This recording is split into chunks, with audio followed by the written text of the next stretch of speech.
चलिए अब आचार्य जी से जान लेते हैं आज का महाउपाय। जी बिल्कुल, आज का महाउपाय बहुत ही विशेष है।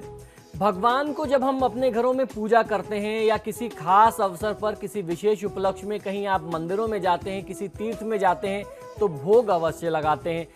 आप अपने घरों में दैनिक पूजा में भी भगवान को भोग लगाते हैं, जिसे प्रसाद कहते हैं, प्रसाद अर्पित करते हैं। तो प्रसाद अर्पित करने में कौन कौन सी बातों का ध्यान रखना चाहिए ये जान लेना बहुत आवश्यक है, क्योंकि हो सकता है कि आप तो अपनी पूरी भावना से भगवान को प्रसाद अर्पित कर रहे हैं, उनको नैवेद्य अर्पित कर रहे हैं, भोग अर्पित कर रहे हैं, लेकिन कहीं ना कहीं उसमें कमी हो जाने के कारण, कमी रह जाने के कारण वह आपका भोग जो है वह देवता के द्वारा ग्रहण नहीं किया जा रहा है। तो क्या कारण है कि आपका जो भोग है आपको ग्रहण, जब वो भगवान ग्रहण नहीं करेंगे तो निश्चित तौर पर आपकी जो मनोकामनाएं हैं वह पूरी नहीं हो पाएंगी।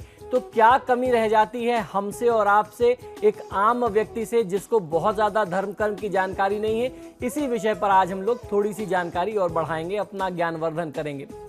हमारी मनोकामनाओं की पूर्ति के लिए भगवान की भक्ति का जो माध्यम है वह सबसे सहज और सबसे सरल मार्ग बताया गया है। भक्त की श्रद्धा से भगवान प्रसन्न हो जाएं तो व्यक्ति की सभी इच्छाएं पूरी हो जाती हैं, उनको अपने इच्छित फलों की प्राप्ति होती है। शास्त्रों के अनुसार भगवान को प्रसन्न करने के कई उपाय बताए गए हैं। इन्हीं उपायों में से एक है देवी देवताओं को प्रसाद अर्पित करना या प्रसाद चढ़ाना या भोग अर्पण करना, और ये आप अपने घरों में नियमित दिनचर्या में करते हैं। भले वो थोड़ी सी मात्रा में मिश्री हो, इलायची दाना हो, या अगर आप कोई मिष्ठान भोग अर्पित करते हैं, नहीं तो अक्सर लोग घरों में रोज अपनी पूजा में ड्राई फ्रूट्स भोग लगाते हैं, कुछ भी हो, लेकिन हम अपनी तरफ से जैसा भी हमारा सामर्थ्य होता है हम अपने देवता को, अपने इष्ट को वह अर्पित करते हैं और अपने शुद्ध भाव से अर्पित करते हैं। मन में भाव यही होता है कि प्रभु ये मेरे पास है, आप इसे ग्रहण करें और हमें आशीर्वाद दें, हमारी मनोभिलाषाएं पूर्ण हो जाएं। भगवान को प्रसन्न करने के लिए उन्हें उनका प्रिय भोग अर्पित करना चाहिए। सभी देवताओं को अलग अलग प्रिय प्रसाद चढ़ाया जाता है। इस संबंध में शास्त्रों में बताया गया है कि तुलसी दल के बिना भोग अधूरा माना जाता है।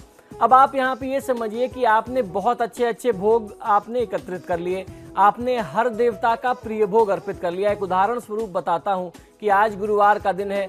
गुरुवार का दिन जो होता है वो भगवान विष्णु का दिन होता है। आपने भगवान विष्णु के लिए पीले नैवेद्य यानी पीली मिठाइयाँ एकत्रित कर ली, या बेसन से कुछ अपने हाथ से पूरी श्रद्धा से बनाया, या मंगलवार को आप हनुमान जी के मंदिर में जा रहे हैं, आप उनको बूंदी चढ़ाते हैं या बेसन के मोदक अर्पित करते हैं, लेकिन उसमें आप तुलसी दल डालना भूल जाते हैं। तुलसी दल जो है वो आपके भोग में, आपकी पूजा में पूर्णता लाता है। तुलसी दल जब तक आप भोग में अर्पित नहीं करेंगे तब तक आपका भोग जो है या जो आपने प्रसाद अर्पित किया है देवता के द्वारा, वो पूर्णता बहुत अच्छे मन से स्वीकार नहीं किया जाएगा, ग्रहण नहीं किया जाएगा। और देवता जब आपके द्वारा दिया गया प्रसाद या भोग ग्रहण नहीं करेंगे तो निश्चित तौर पर उनको संतुष्टि नहीं होगी, और जब उनकी ही संतुष्टि नहीं होगी तो आपकी अभिलाषाएं अपूर्ण रह जाएंगी।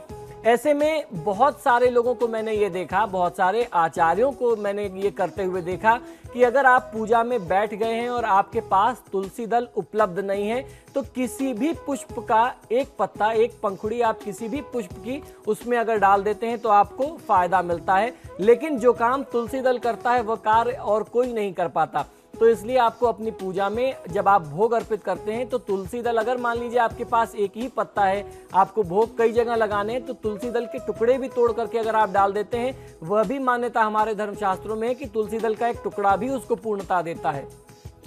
तुलसी को प्राचीन काल से ही भोग में एक बहुत अभिन्न अंग मान करके रखा जाता है। इसका कारण तुलसी का औषधीय उसका अपना औषधीय गुण है वह है।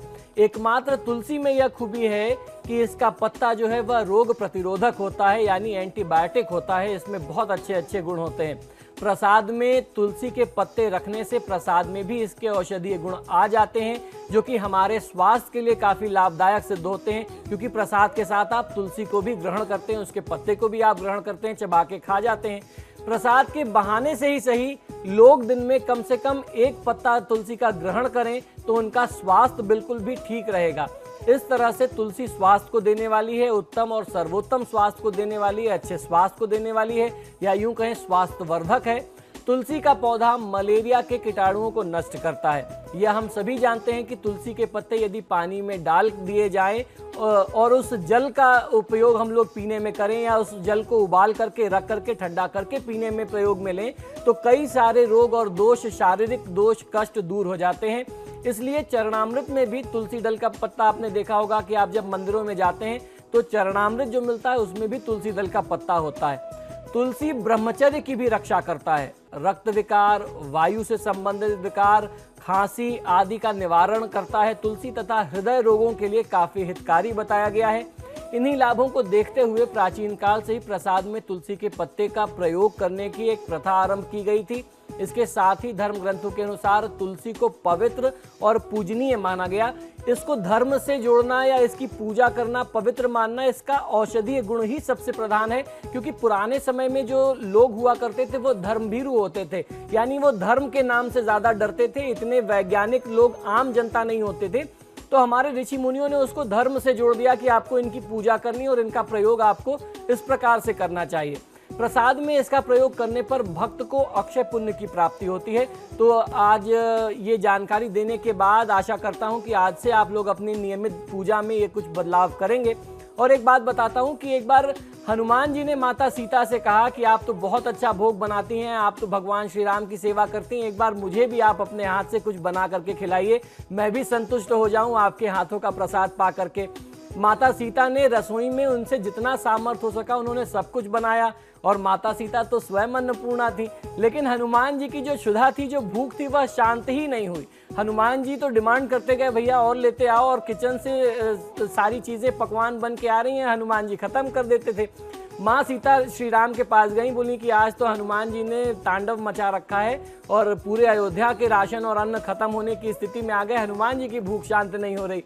तो रामचंद्र जी ने क्या किया, क्योंकि वह तो गुण जानते थे, उन्होंने अपनी माला में से तुलसी दल का एक पत्ता तोड़ के दिया, बोला ये जाके आप दे दो हनुमान जी को और उनकी जो भूख है वह शांत हो जाएगी।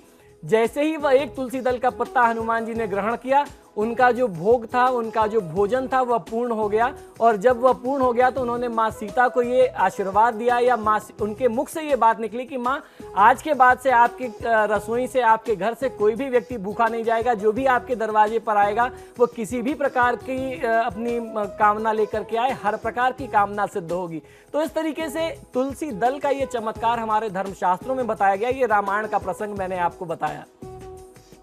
तो ये था आज का महा उपाय। इसी के साथ ही हमारे आज के कार्यक्रम में फिलहाल इतना ही। बहुत बहुत शुक्रिया आपका आचार्य जी स्टूडियो में आने के लिए। जी नमस्कार, जय श्री राम।